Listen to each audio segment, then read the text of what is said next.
کر لوں کہ حضرت سرکار مفتی اعظم رضی اللہ تعالیٰ عنہ کے ایک مرید تھے کانپور میں. کانپور کے وہ مرید حضور مفتی اعظم کی بارگاہ میں حاضر آئے اور عرض کرنے لگے کہ حضور، بہار کے کسی علاقے میں، مجھے اس وقت علاقے کا نام یاد نہیں آ رہا ہے، مگر وہاں جانے کے لیے 2 دن کا سفر ہوتا تھا. تو لکڑی کا کاروبار ہے میرا، اور وہاں پر لکڑی کے بہت بڑی نیلامی ہونے جا رہی ہے حکومت کی طرف سے. تو سنیچر کے دن نیلامی ہے، پیر کے دن نیلامی ہے، تو میں سنیچر کو جانے والا ہوں. جمعرات کو حضور مفتی اعظم کی بارگاہ میں وہ حاضر ہوا تھا بدھ کے دن، اور کہا کہ سنیچر کو نیلامی ہے، 2 دن لگتے ہیں، تو کل صبح جو ہے وہ مجھے جانا ہے، تو سنیچر کو پہنچوں گا، تو آپ دعا فرمائے اس نیلامی کو میں ہی خرید لوں، میں ہی اس میں بولی لگاؤں، تو میں ہی اس کے اندر اس بولی کو جیت لوں. آکشن ہونے والا ہے. حضور مفتی اعظم رضی اللہ تعالیٰ عنہ نے دعا کے لیے ہاتھ اٹھائے، فرمایا اے اللہ انہیں سلامت رکھ، اللہ تعالیٰ بہت برکتیں عطا فرمائے، اللہ کامیابی عطا فرمائے، اللہ تمہارے حق میں اس کو عطا کرے. آپ پیر کو جائیے گا. تو حضور نے فرمایا آپ پیر کو جائیے گا. پھر سرکار مفتی اعظم کی بارگاہ میں اس نے عریضہ پیش کیا کہ حضور، پیر کے دن تو آکشن ہو جائے گا، چونکہ مجھے سنیچر کو نکلنا ہے، پیر کے دن آکشن ہے. سرکار مفتی اعظم نے فرمایا کہ آپ پیر کو نکلیے گا، پیر کو جائیے گا. تو کہا حضور پیر کے دن آکشن ہے. تو حضرت نے فرمایا اچھا، اللہ تعالیٰ برکتیں عطا فرمائے، اللہ تعالیٰ کامیابی عطا فرمائے، آپ پیر کو جائیے گا. کہنے لگا کہ حضرت سے کہہ رہا ہوں کہ میں پیر کے دن آکشن ہے، مجھے سنیچر کو نکلنا ہے، اور حضور فرما رہے ہیں کہ آپ پیر کو جائیے گا. پھر تھوڑی دیر ہوئی، دل میں سوچا کہ حضرت کی توجہ نہ گئی ہو. پھر کہا حضور کیونکہ پیر کے دن آکشن ہے، مجھے سنیچر کو نکلنا ہے، پیر کو پہنچوں گا، تو آپ دعا فرمائیں کہ وہ مجھے مل جائے. حضرت نے کہا، پھر ہاتھ اٹھائے، کہا اللہ تعالیٰ خوب برکتیں عطا فرمائے، جان و مال کی حفاظت فرمائے، آپ پیر کو جائیے گا. پھر سوچنے لگا کہ یا اللہ، حضرت سے میں نے کہہ دیا کہ پیر کے دن تو آکشن ہے، پیر کو جاؤں گا تو بدھ کے دن پہنچوں گا، اور بدھ کو مجھے کیا ملے گا. پھر حضرت نے رکایا، بدھ کے دن رکا، جمعرات کے دن حضرت نے رکایا. پھر جمعرات کو اس نے عرض کی کہ حضور آکشن ہے، چونکہ مجھے سنیچر کو نکلنا ہے، آپ دعا فرمائیے پیر کو پہنچیں گے تو آکشن مجھے مل جائے. پھر حضرت نے فرمایا کہ اللہ تعالیٰ کامیابی عطا کرے، اللہ تعالیٰ خوب نوازے، میں دعا کروں گا اللہ تعالیٰ وہ تمہیں عطا کرے، آپ پیر کو جائیے گا. مرتا کیا نہ کرتا، حضرت نے پیر کا ہی اصرار لگا رکھا تھا. حضرت فرماتے تھے کہ آپ پیر کو جائیے گا. تو اس نے ٹھان لی چونکہ پیر کو آکشن ہے، اب حضرت فرما ہی رہے ہیں کہ پیر کو جائیے گا، تو پیر کو نکلتا ہوں اور بدھ کو پہنچ جاؤں گا، تو جس نے خریدا ہوگا اس سے تھوڑی زیادہ قیمت دے کر اس سے میں خرید لوں گا. بہرکیف حضرت کا فرمان تھا. حضرت کے فرمان پر وہ شخص پیر کے دن جو ہے وہ نکلا. بدھ کو جس جگہ پر آکشن تھا، بہار کے جس علاقے میں اس وقت نام بھول رہا ہوں، اس جگہ پر پہنچنے کے بعد جب وہ پہنچا تو حیرت کی انتہا رہی کہ بڑے بڑے سیٹھ حضرات جو ہے وہ بنیان میں، پھٹے بنیان میں اور پھٹے کپڑوں میں جو ہے وہ گھوم رہے ہیں.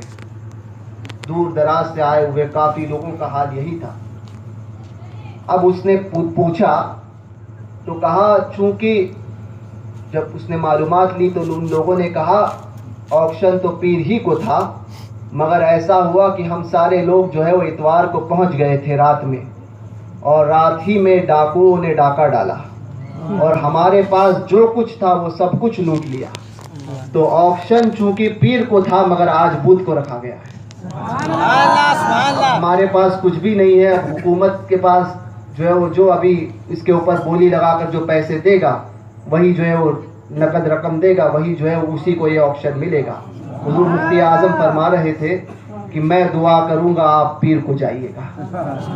بدھ کے دن حکومت نے آکشن دیا, چونکہ جو ہے وہ اعلان کیا, چونکہ اور کوئی نیلامی والا اس وقت موجود ہی نہیں تھا, وہ سارا کا سارا مال اس سرکار مفتی اعظم کے اس مرید کو ملا. یہ حضور مفتی اعظم کی کرامت. ابھی 2 سال پہلے سرکار مفتی اعظم کی بارگاہ میں ایک 15 سال کی بچی, 8 یا 10 سال کی غالباً بچی, جو کافی علیل تھی. حال یہ ہو گیا تھا کہ اس بچی کو ڈاکٹر طبیب جواب دے چکے تھے اور ڈاکٹروں نے کہا تھا کہ اب یہ چند منٹوں کی مہمان ہے, آپ لوگ اسے گھر لے جائیں. وہ گھر لے کر آئے. انسان کو آخری وقت تک اپنی اولاد کے تعلق سے امیدیں لگی ہوئی رہتی ہیں. آخر میں سوچا کہ اب اس کی جان جانے ہی والی ہے تو کیا ہی بہتر ہے کہ اعلیٰ حضرت کی بارگاہ میں, حضور مفتی اعظم کی بارگاہ میں اس کی جان جائے. بریلی میں ہی وہ لوگ اس کو سرکار مفتی اعظم کی بارگاہ میں لے گئے اور سکرات کے عالم میں وہ بچی سرکار مفتی اعظم کے قدموں میں رکھی گئی. اور اس کا باپ جو ہے وہ گڑ گڑا کر رونے لگا کہ حضور بچی پر کرم فرمائے, نگاہ کرم فرمائے. ساتھ والے تھے کہ وہ یہ کہہ رہے تھے, سوچ رہے تھے کہ سکرات کی نزا کا عالم جو ہے اس پر آسانی سے گزر جائے اور آسانی سے روح چلی جائے. 20 منٹ تک حضور مفتی اعظم کی بارگاہ میں وہ بچی رہی. 20 منٹ کے بعد میں اس بچی نے آنکھیں کھولی اور اٹھ کر بیٹھ گئی. یہ حضور مفتی اعظم رضی اللہ تعالیٰ عنہ, یہ حضور غوث اعظم کی اس دور میں سب سے بڑی کرامت کا نام حضور مفتی اعظم ہے. اللہ تعالیٰ حضور مفتی اعظم کے فیضان سے ہم سب کو مالا مال فرمائے اور انہی سرکاروں کی بارگاہ کا سچا غلام بنا کر رکھے اور ان بزرگوں کی بارگاہ کا گستاخ اور بے ادب ہونے سے ہم سب کو محفوظ فرمائے. السلام علیکم ورحمۃ اللہ وبرکاتہ. رحمۃ اللہ وبرکاتہ.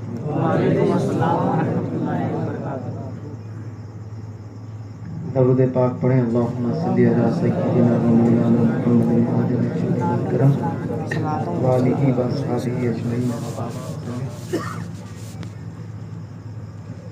حضور مفتی اعظم قطب عالم رضی اللہ تعالی عنہ کی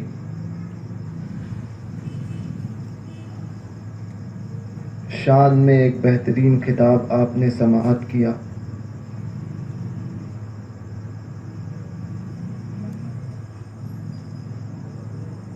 حضور مفتی اعظم رضی اللہ تعالی عنہ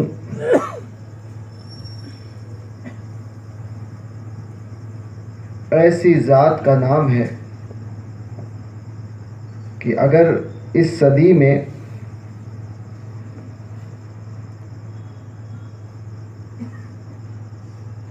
دیکھا جائے تو جتنی کرامتیں سرکار مفتی اعظم رضی اللہ تعالی عنہ کی ذات سے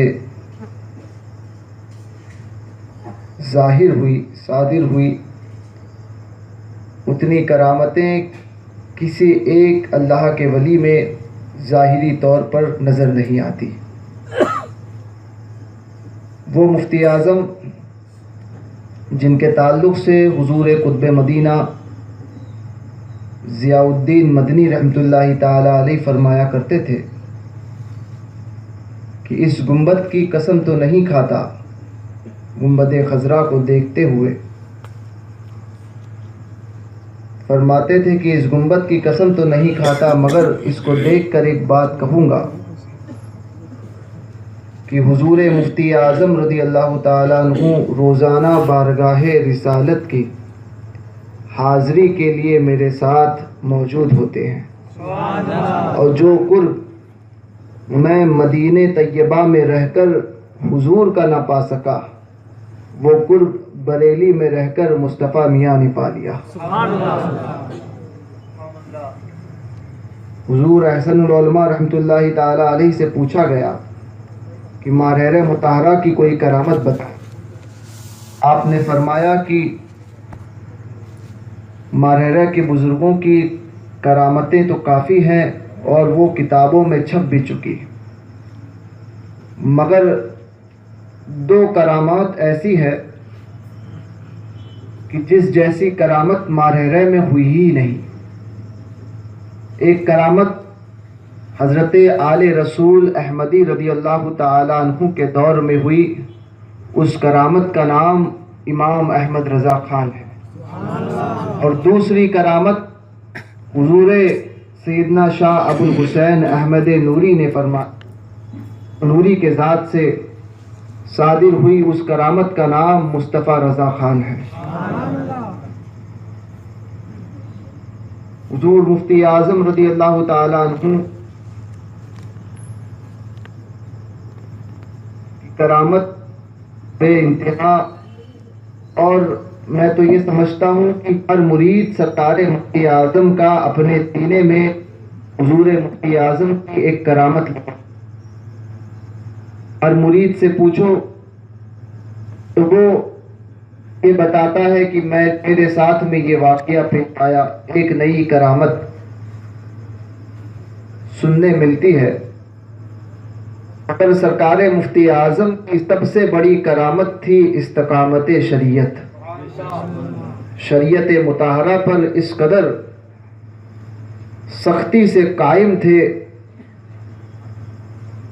کہ پورے مفتی اعظم کو دیکھ کر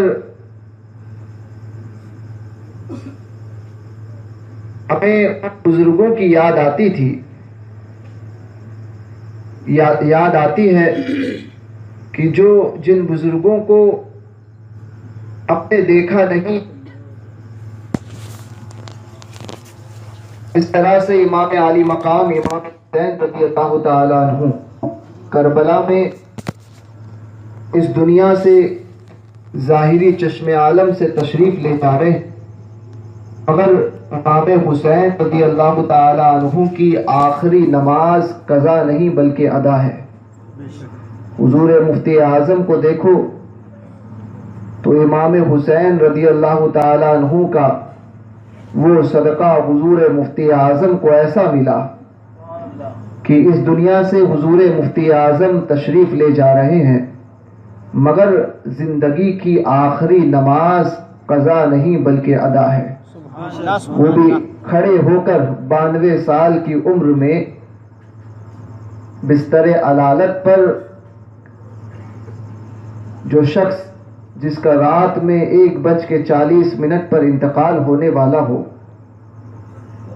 اور کمزوری کا یہ عالم ہے کہ سہارے کے ذریعے اٹھانا پڑ رہا ہو، وہ مفتی اعظم جب نماز کے لیے کھڑے ہوتے تو بغیر سہارے کے مکمل 17 رکعت نماز آپ نے عشاء کی ادا فرمائی۔ حضور مفتی اعظم رضی اللہ تعالی عنہ کی ذات سے سب سے بڑا درس یہی ملتا ہے کہ شریعت مطہرہ پر سختی سے قائم رہیں اور نمازوں کی پابندی کریں۔ یہی بات میں نے حضور تاج الشریعہ کی ذات میں دیکھی کہ حضرت کو دہلی ہاسپٹل میں ایڈمٹ کیا گیا تھا انتقال سے 1 سال پہلے۔ ہاں بولو۔ اس وقت حضرت کو جب دیکھنے میں گیا دہلی میں، حضرت آئی سی یو میں تھے اور سلائن سٹرپس وغیرہ لگی ہوئی تھی۔ نماز کا وقت ہوتا اور یہ حالت تھی کہ ظاہری طور پر حضرت کو اپنا ہوش نہ تھا، کافی نقاہت تھی، مگر جب نماز کا وقت ہوتا تو حضرت اٹھ جاتے اور ساری سٹرپ سلائن وغیرہ نکال لیتے اور وضو فرما کر نماز ادا فرماتے ہیں۔ مثال کے وقت بھی حضور تاج الشریعہ نے عصر کی نماز ادا فرمائی اور اس کے بعد دلائل الخیرات شریف پڑھی سنی. اس کے بعد کچھ دیر کے بعد پھر مغرب کے لیے تازہ وضو کرنے کے لیے حضرت وضو خانے میں تشریف لے گئے اور اس کے بعد وضو کر کے آنے کے بعد مغرب کی اذان کے وقت حضور تاج الشریعہ نے اس دنیا سے پردہ فرمایا. تو حضور تاج الشریعہ بھی اس دنیا سے جا رہے ہیں تو آخری نماز قضا نہیں بلکہ ادا ہے. تو میرے بھائیوں، نمازوں کی پابندی کریں اور نمازیں ان کے پیچھے پڑھیں جن کی نمازیں در حقیقت نماز ہے، بے شک بے شک، اور جن پر نمازیں فرض ہے اسی گروہ کے پیچھے نماز پڑھے، چونکہ وہ گروہ تنہا اہل سنت و جماعت کا ہے بے شک بے شک، کہ اللہ نے نماز کو فرض فقط ہمارے ہی اوپر کیا ہے. بے شک کسی غیر سنی وہابی دیوبندی پر نماز فرض ہی نہیں، اس لیے کہ نماز کے فرض ہونے کے لیے ایمان شرط ہے، بے شک ضرور، اور جس کا ایمان نہیں اس پر نماز فرض ہی نہیں. تو نماز فرض تو اسی جماعت پر کی گئی، لہذا نمازوں کی پابندی کریں اور سنی کے پیچھے ہی نماز پڑھیں انشاءاللہ تعالی. اگر اپنی نماز بچانا چاہتے ہیں تو. حضور مفتی اعظم رضی اللہ تعالیٰ عنہ کی شان میں منقبت کے چند اشعار میرے ساتھ مل کر پڑھیں. صلی اللہ علیہ